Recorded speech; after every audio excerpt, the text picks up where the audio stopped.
Welcome to the History of the World podcast. My name is Chris Hasler. And you're listening to Volume 2, The Ancient World. This is Episode 1, Early Dynastic Mesopotamia.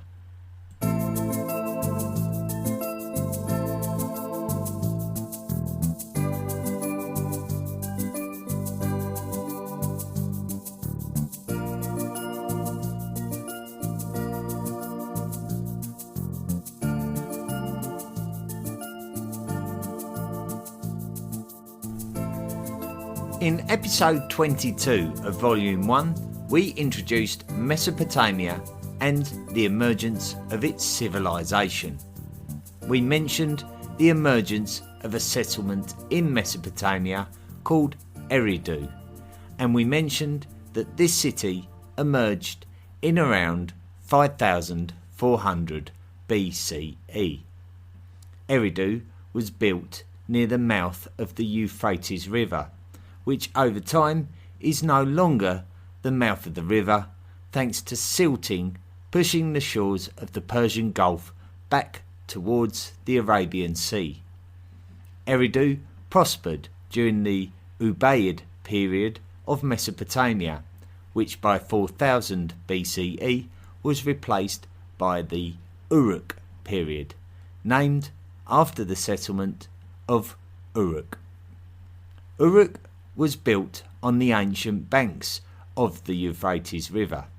We believe that Uruk is a terrific example of a small settlement becoming a significant and stratified city-state, and was home to tens of thousands of Sumerians.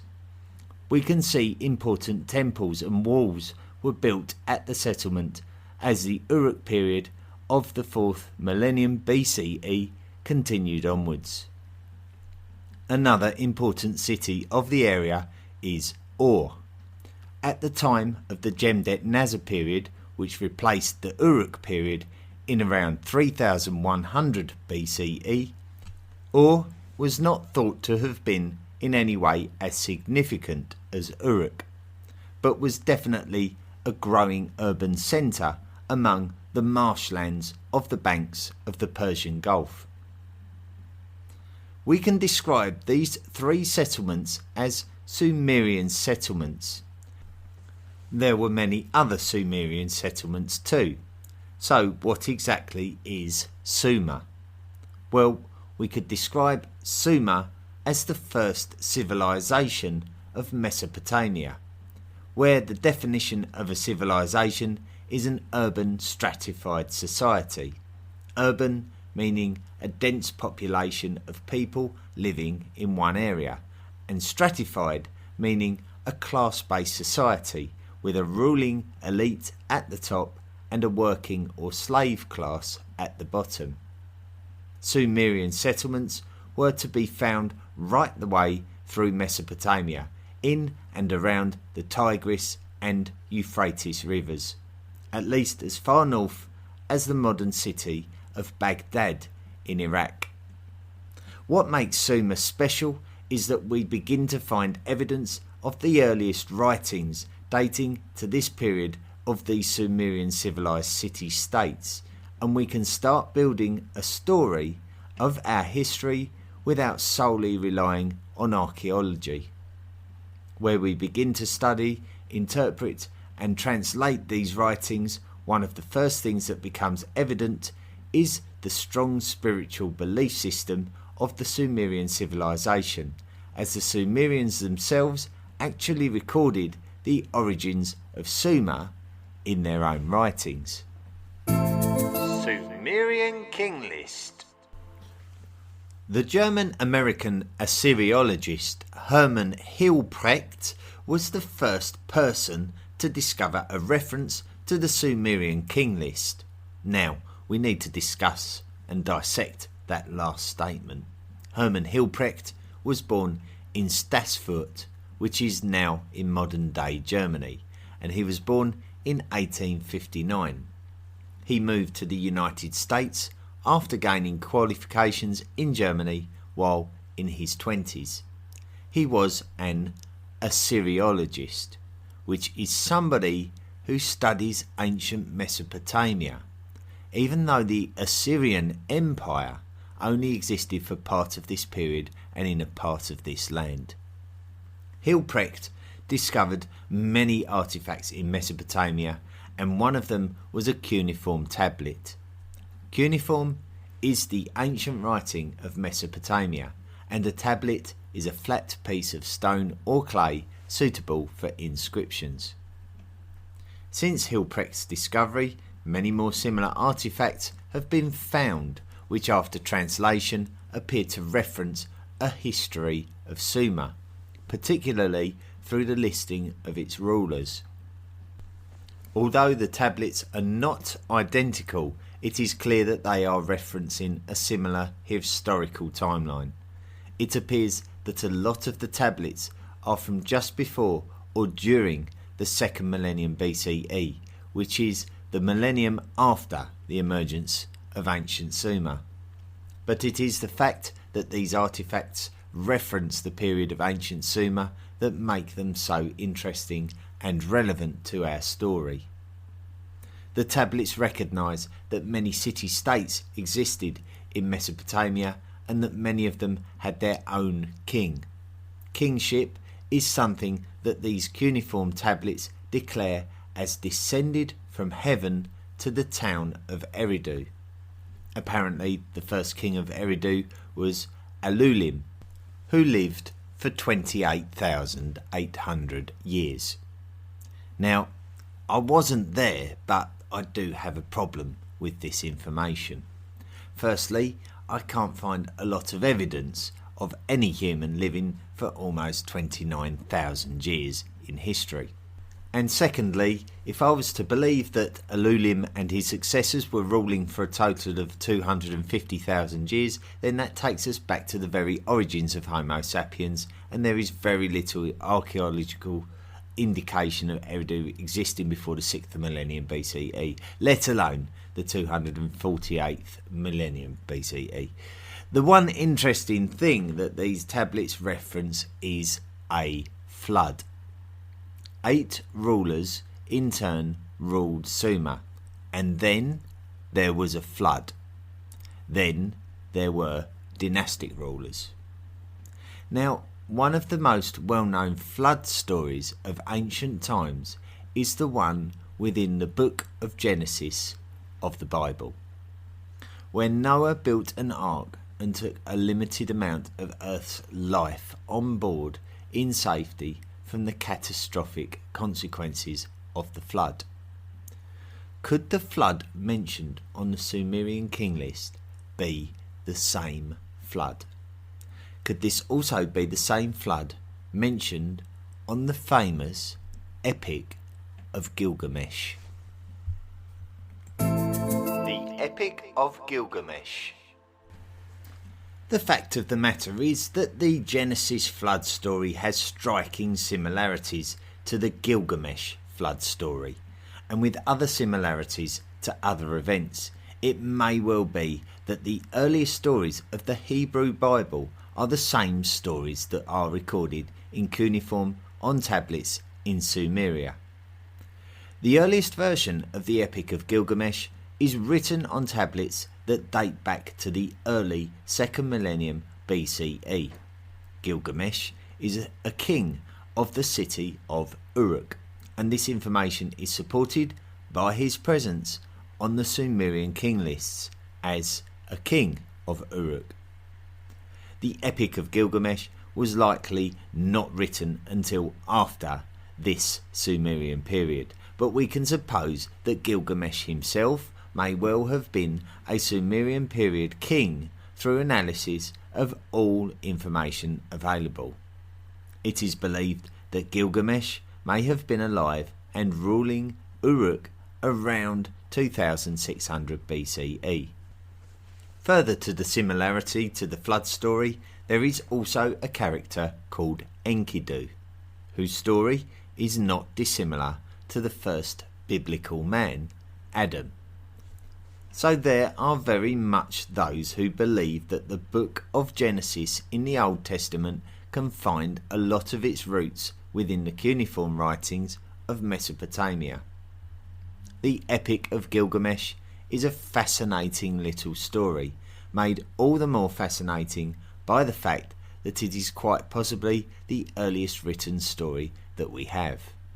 There are several versions of the story that have been excavated, similar to the Sumerian king list, and there are also more modern versions that appear to have been deliberately altered, perhaps to satisfy the author's desire to add his own spin. However, it is a window into an ancient mind's creativity, so I would strongly recommend listening to an interpretation, and I have a couple of recommendations which I can make for you at the end of the podcast. Sumerian language. So all of these documents were written in a language called cuneiform. The language itself has had to be studied and translated by modern scholars to be able to determine what was being written. Otherwise, these clay tablets would be somewhat meaningless. We will look closer into the emergence of writing in future podcasts. Now, we can't say that cuneiform is the first writing. That would be like going against everything that the History of the World podcast has discovered by suggesting that one day people woke up and invented writing. There is evidence of early forms of writing in preceding millenniums. However, the Sumerian cuneiform represents one of the first distinguishable languages that we can determine that the Sumerian king list and the Epic of Gilgamesh were originally recorded in. Our abilities to retrospectively work out the language and subsequently translate it has opened up a window into the way that society worked in Sumer. Much is mentioned regarding the kings of Sumer, who are often the star of the show in Sumerian texts. However, there is a great air of mythology within the stories and mentions of gods and various aspects of nature and emotion. There is also emphasis and focus on death and afterlife, as well as the mysteriousness of dreams and how they can serve as omens for the future. So spirituality is a very firmly established cultural aspect and has led us to retrospectively use spirituality to explain many aspects of prehistoric behaviour. Spirituality was obviously a precursor to modern science, especially when it came to explaining the nature of nature itself. The earliest forms of Sumerian language are attributed to the Dynastic period of Mesopotamian history, which lasted from around 3100 BCE to 2900 BCE and followed the Uruk period. The Dynastic period predated the early Dynastic period, which is the very subject of this podcast. In all likelihood, and in my opinion, I believe that it is very likely that the Sumerian language is something that emerged in a city such as Uruk and then spread out through the travellers, nomads, and indeed the traders and diplomats of Mesopotamia. The presence of this language can also give us, as historians, a great amount of clues about the ethnic identities of peoples. So, for example, we can see that when the Akkadians, another group of peoples, infiltrated Sumeria later in the 3rd millennium BCE, that the languages of both ethnic groups amalgamated to form a Sumerian Akkadian cuneiform language. So the spread of linguistics and languages can be traced and follows, much in the same way that we do with DNA haplogroups. Sumerian gods. It is from the earliest recorded writings that we can get an idea of what the early Sumerians' cosmogony, which is another way of talking of their theories of the origins of the universe. If we look at the Sumerian way of life, it is clear that their control of water especially through their irrigation projects, was absolutely fundamental to their survival. Without the successful usage of water, there would be no successful yield of crops and no way to support the community. Water was essentially a giver of life, and Sumerians recognised this and respected this spiritually. All sources of fresh water were believed to have been supplied to the Sumerians from aquifers. Aquifers are the water-saturated underground sedimentary layers. These aquifers were called the Engur or the Abzu. The first Sumerian gods are believed to have come from the Abzu. Reading various texts can often be quite confusing when attempting to piece together the stories and relationships of the Sumerian deities, as some translations can appear to contradict each other, or can use two different names to represent the same deity, or can appear to shift in translation from text to text and even from culture to culture. So rather than pinpoint a definite translation or explanation, it is best to try and summarise the mindset of the Sumerian attitude to spirituality rather than state a list of their gods. It appears that they believed that the gods who created humankind originated from in and around the Abzu. One of the most interesting of the gods is Enki, who is primarily known as the Sumerian god of water. Enki is directly linked to Eridu, which was believed to be the first city of Mesopotamia. Enki is believed to have been the founder of this city. Enki is attributed with having a hand in the creation of humankind, thanks to the advice of his mother, Namu. Namu was a goddess linked to the Abzu. Ultimately, it would seem that the Sumerians would develop a whole list of deities which are recognised in texts recovered from various Mesopotamian cultures. The deities would represent the earth and sky and the planets, and even right through to the obscure things such as healing and medicine and even weaving. There was pretty much a god for most things, which serves as an echo to animism, which pretty much references the fact that everything has a spiritual essence. One thing that does appear to be the case is that many of the major gods are linked to a particular city, and as such the main temple of that city will be built to worship that particular god.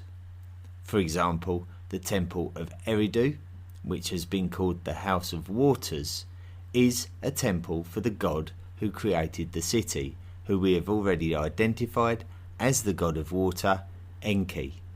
It would ultimately be the site of a ziggurat. Ziggurats. We briefly spoke of ziggurats towards the end of the prehistoric volume of podcasts when we discussed the emergence of civilization in Mesopotamia. The ziggurat was the defining building of Sumerian temple sites that were built to worship the Sumerian deities. One of the first temples discussed is the House of the Waters, which we mentioned as the temple built in the city of Eridu to honour Enki, the Sumerian god of water. The temple was called E-Abzu, with the Sumerian word E, which translates to house or temple, joined with the Sumerian word Abzu, which we discussed before as the life-giving aquifers underground from which the Sumerian gods originated. Ziggurats are reasonably easy to distinguish, as they appear to be built in layers of decreasing size the higher you go. It is difficult to be completely specific about how these ziggurats were used or exactly who had access to them. The ziggurat may well have been the main feature of a religious complex of buildings within a Sumerian city, and the temple or a shrine could have been at the very top of the ziggurat itself. The most famous Mesopotamian ziggurat would have to be the ziggurat of Ur. Despite all of the political upheaval and warfare that has riddled Iraq in recent times, the ziggurat has been carefully looked after in order for the memory of those once great buildings to be preserved, so it is still there to be seen today. Ziggurats are believed to have existed in most cities of Mesopotamia. Whether they all date back to the early dynastic period of Sumeria is debatable, as most of these ziggurats have not survived to the modern age, so it is very difficult to tell. However, it is believed that these ziggurats were important to all of the Mesopotamian cultures of the ancient world, as restoration projects were still being carried out as recently as the first millennium BCE. It was during the first millennium BCE that the ancient Greek historian Herodotus wrote a series of works which today we call the Histories. It is within this work that we can find an excellent practical description of a ziggurat, and I quote, "In the middle of the precinct there was a tower of solid masonry, a furlong in length and breadth, upon which was raised a second tower, and on that a third, and so on up to 8. The ascent to the top is on the outside by a path which winds around all the towers.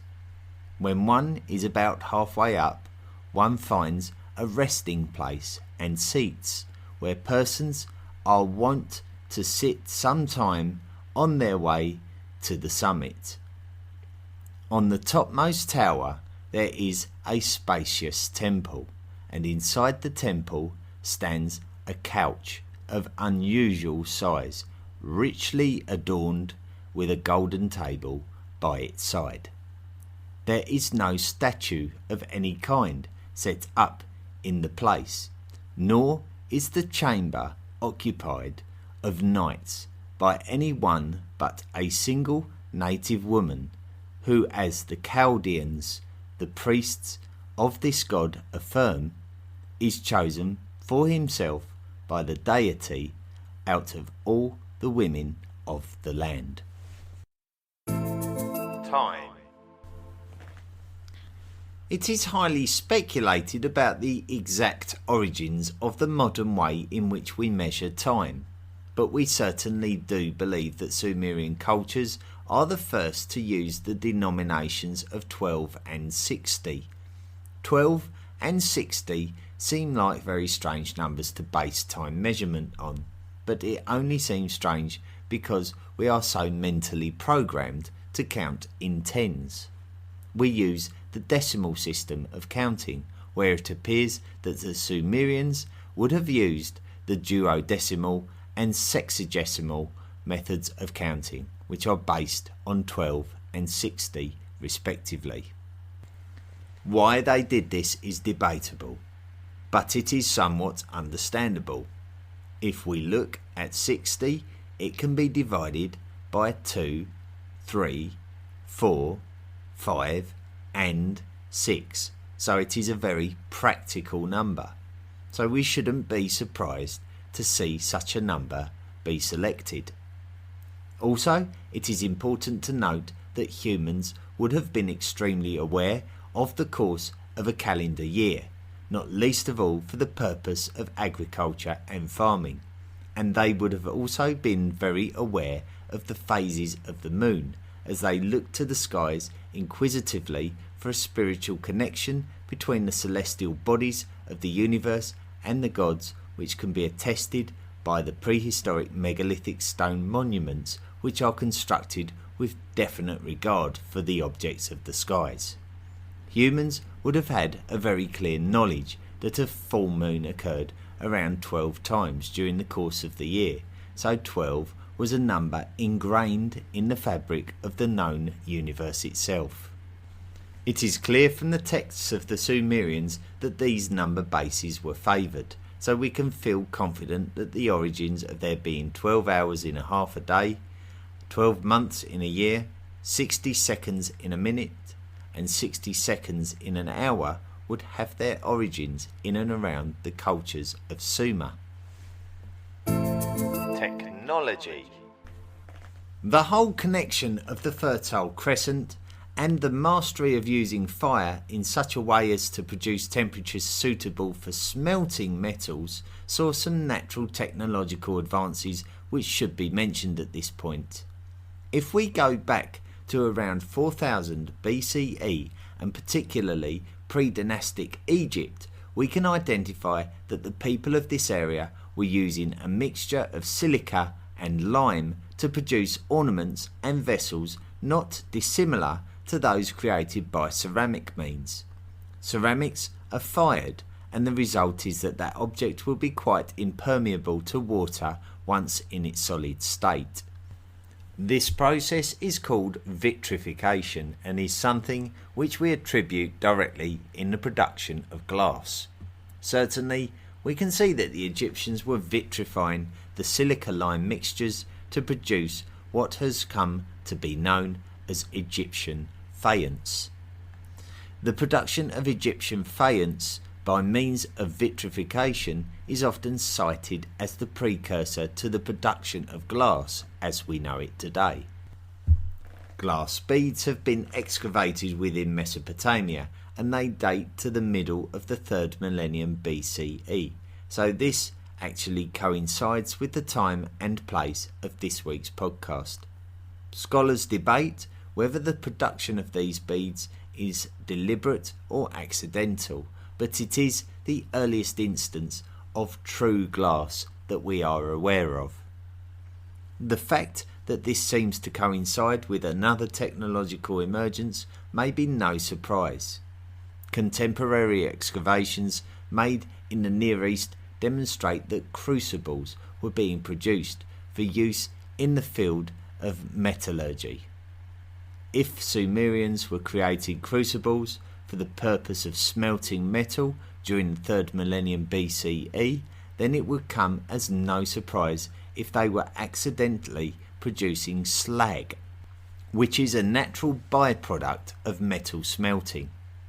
The slag itself is a very glass-like material, so whether it be accidental or deliberate, Sumerians were very likely capable of producing the first glasses with the technology that they had to hand, and were probably able to recognise its textural similarity to obsidian, a very practical volcanic glass which would have undoubtedly been traded in the region for very many centuries. Another possible accidental byproduct of these technologies is granulation.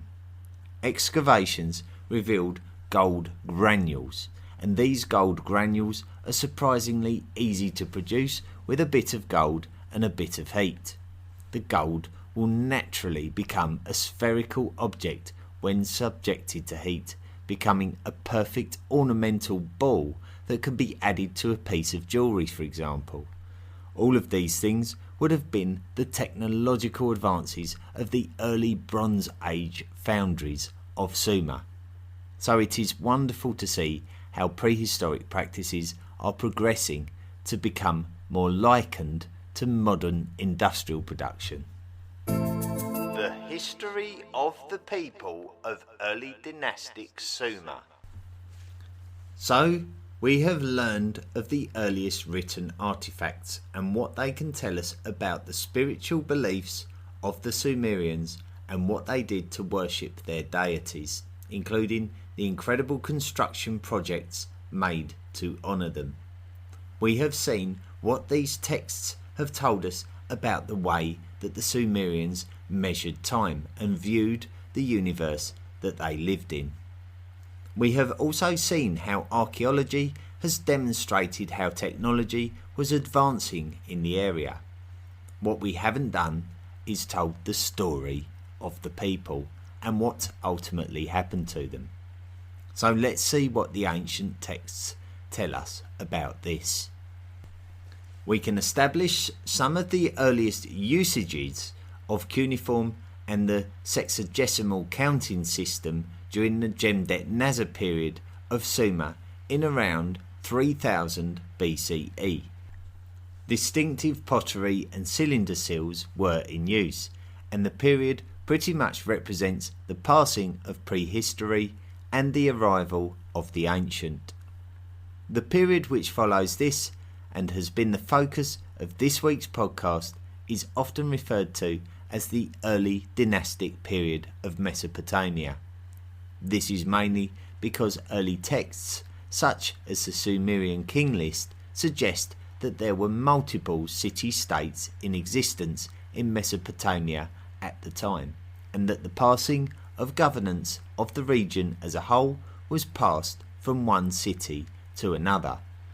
Each city appeared to have its own deity, and as such had a temple complex incorporated within the city, often with a ziggurat built within them as the main building of worship. The dynasties would pass between cities, so for example the first dynasty following the flood that is suggested to have taken place in historical texts was based in the city of Kish, where 23 kings ruled before the next dynasty based in Uruk took over. Other cities that would play their part as the lead city where the Sumerian ruler was based were Ur, Awan, Hamazi, Adab, Mari and Akshak. Well, no doubt I've not pronounced any of those correctly. It was clear that the city-states of Sumer were very much competing with each other for the spoils of supremacy over the others. It was during the 24th century BCE that the kingship was taken from Kish to Uruk. This ended the reign of the ruler called Nanea and ended the 4th dynasty of Kish. The man who achieved this was called Lugal-Zaghazi. Lugal-Zaghazi was from the Sumerian city of Umma and was the city's Enzi, which is a word meaning ruler. He inherited the rule of the city from his father. Lugal-Zaghazi was extremely ambitious as a ruler and had designs on bringing all of the Sumerian cities under his control. It seems as though Lugal-Zaghazi was willing to go to any lengths to achieve his goal, sparing no sympathy for those cities that would oppose his invasion. One particular city that suffered heavily at the hands of Lugal-Zaghazi was Lagash, a traditional local rival of Umma, who both had a history of battling for the same local lands and in some cases needing external jurisdiction to step in and dictate the terms of settlement. The Enzi of the city of Lagash was Urukagina. Urukagina appears to have acquired the kingship by deposing the previous Enzi, who was reported to be corrupt and exploiting the city and its people. However, it does appear that the lasting legacy of Urukagina is also one of a ruler who was exploiting the riches of his own city to feed his own greed. It is true that evidence exists that Urukagina was originally a reformist ruler, attempting to right the wrongs of his predecessors, but his agenda soon became clear when he started exploiting the resources of the city's temple. So, a clash was to take place. On the one hand, the ruthless Lugal-Zaghazi of Umma. On the other, the conniving Urukagina of Lagash. Umma and Lagash, the long-term rivals over the land between the two cities, known as Guedena, were to clash once more. Lugal-Zaggisi sent his army to Lagash. Once inside Lagash, the temples and palaces were plundered of all of their riches and then set ablaze, something viewed by the people of Lagash as shockingly sacrilegious. It is possible that the fierce resistance of the people of Lagash caused Lugal-Zaggisi to up his game and send a clear message to those people that he was in charge now. Urukagina abandoned Lagash and escaped to Girsu, but Lugal-Zaggisi soon took Girsu as well, and Urukagina was not heard of again. It is possible that other Sumerian cities who learned of the fate of Lagash felt it would be wise to avoid the same fate and allow Lugal-Zaggisi to assume dominance over them. Certainly, his treatment of Lagash does not appear to be repeated in respect to his climb to dominance over other Sumerian cities. Eventually, Lugal-Zaggisi was able to unite the cities of Sumer under his rule and altered his title from Ensi of Umma to King of Uruk. As we mentioned right at the beginning of this section of our story, Lugal-Zaggisi had successfully ended the reign of Nania of Kish in the 24th century BCE, and this could be the indicator as to when we can refer to Lugal-Zaggisi as the main king of Sumer. However, it would be Kish where the beginning of the end for Lugal-Zaggisi would start, and it would be in the far north of his Sumerian empire and quite near to the influence of another northern city called Akkad. Lugal-Zaggisi had brought Akkad under his influence as he had done with Kish. So initially he would have felt that he had complete control over the whole of Sumer. However, there was an insurrection in Akkad, and the man behind it was a man named Sargon.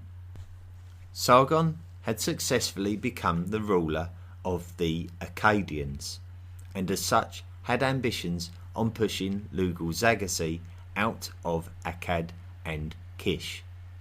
Lugal-Zaggisi recognised the threat of Sargon and the Akkadians and rallied the Enzis of the Sumerian city-states to raise armies which could be contributed to a united Sumerian army put together with the purpose of defending Sumer against the threat of an Akkadian army.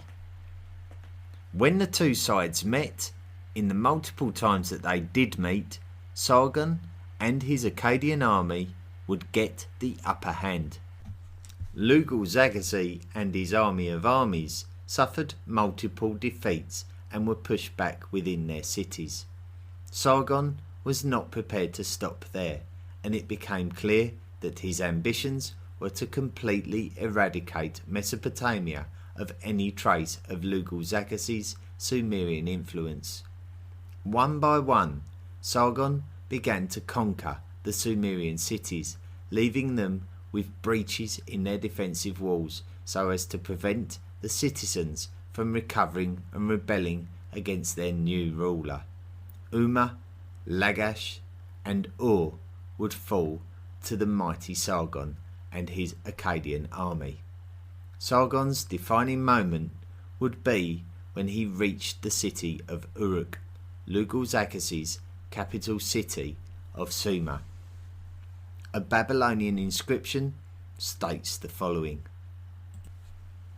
Sargon, king of Akkad, steward of the goddess Ishtar, king of the world, anointed priest of the god Anum, lord of the land, governor on earth for the god Enlil, was victorious over Uruk in battle, conquered 50 governors with the mace of the god Ilaba, as well as the city of Uruk, and destroyed Uruk's walls.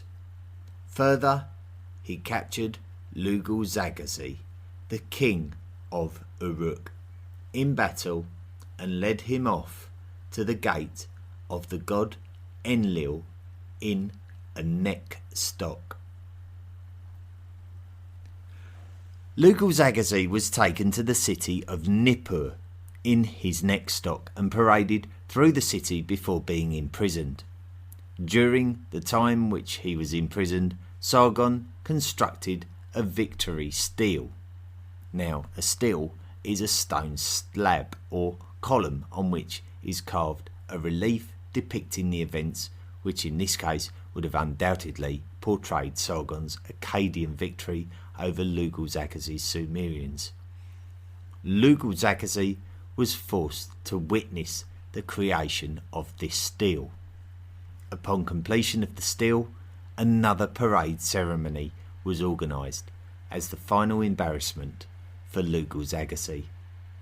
Lugal-Zaghazi was taken to the temple where Sargon and his victory stele were present, and after a glorious victory speech, Lugal-Zaghazi was executed. Sumer had been conquered by Sargon's Akkadian Empire. So what happened to Sargon and the Akkadians? We will have to wait until next week to pick up the story. Thank you very much for listening to this first episode of Volume 2. It's been a long time coming. We've been very patient, but we've got there in the end, and hopefully it was worth the wait. We're now into this ancient period which is full of magic and splendour and stories and imagination-inspiring events and writings, so it's going to be an exciting journey. Now, I did mention during that podcast the Epic of Gilgamesh, which most people who study Assyriology will be very aware of. It's an ancient writing of a poetic epic, and it's quite an amazing story to listen to when you consider how old it is. Now, during my research, found a couple of podcasts which I really enjoyed listening to in terms of trying to get some kind of feeling of the atmosphere of this piece of writing, and I'll introduce them to you. The first podcast is called Literature and History, and it's created by Doug Metzger, and his episode 3 is all about the Epic of Gilgamesh, and it gives a very, very vibrant and colourful interpretation of this piece of work. So if you're in any way interested, I strongly recommend that you listen to that podcast. The other one that I'd also like to strongly recommend is the podcast History of Our World. Now, those of you that have been searching for History of the World podcasts undoubtedly have stumbled across this work by a gentleman called Rob Monaco, and his Epic of Gilgamesh episode, which I believe is episode 7, is really, really well done. It's very entertaining. He uses a lot of clever tricks with the voices and that kind of thing that really keeps your attention focused on the epic itself. So another one that I'd really strongly recommend. And also, I would just like to know, I mean, Rob Monaco hasn't updated this podcast feed of over 70 episodes since 2016, and I'm concerned. I'm wondering where he's gone. It was such a fantastic podcast, very charismatic, and he doesn't seem to be doing it anymore, which is a real shame. It's a very, very good podcast. Anyway, I'll see if I can find my way to posting some links online relating to those 2 podcast episodes to try and make it a little bit easier for you. We received a recommendation. The History of the World podcast was recommended on our Facebook page by Josetta Greg Herndon, And she says, my husband has been raving about you and your podcast for months now. They're an absolute nuisance, aren't they, husbands? I finally started listening from the very beginning. I'm on episode 4 and I totally get why Carter is so fascinated. You are awesome. I love how knowledgeable you are and how enjoyable you are to listen to. Thanks for all the hard work you are doing to share your wealth of knowledge. Well, I'm humbled by how kind that comment is. A very, very kind comment. A lot of the knowledge that I'm gaining is knowledge that I'm gaining as I'm going along. I certainly do have and have always had an interest in historical stories, and some I have more knowledge of than others, but a lot of studying goes into these podcasts, so a lot of this knowledge is being picked up as I go along. So there we are, volume 2 is underway. We've finally got there and we've finally started our story. Next week we're going to follow that story. We're going to go on from what we introduced this week, and we're going to follow Sargon of Akkad and his Akkadian Empire. What happened when they took over Sumer and what ultimately happened to the Akkadians. Find out this time next week. The History of the World podcast is hosted by Audioboo. It is available on Spotify, Apple Podcasts, Overcast, Castbox, Podcast Republic, Stitcher and TuneIn. You can also find it on Deezer, Google Podcasts and Radio Public. Feel free to email the show at historyoftheworldpodcast@mail.com. Join our Facebook page and follow us on Twitter.